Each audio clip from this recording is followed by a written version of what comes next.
Madami nagtatanong nito. Ano po ba pagkakaiba ng K45 at K50, etc.?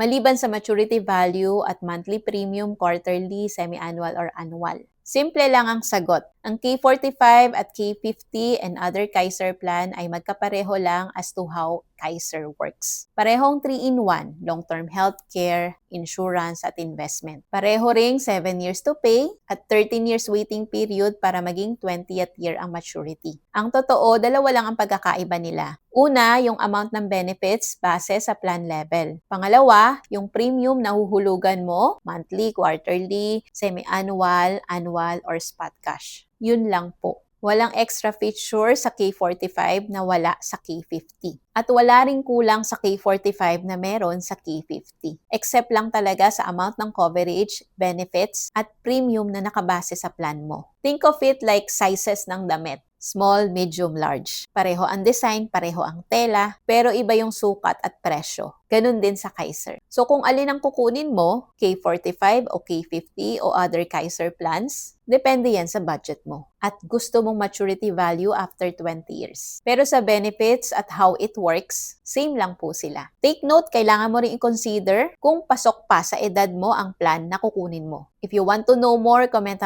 #Kaiser below para masend ko ang video explanation sa inbox mo. Retire early, live free, kayang-kaya basta may tamang gabay.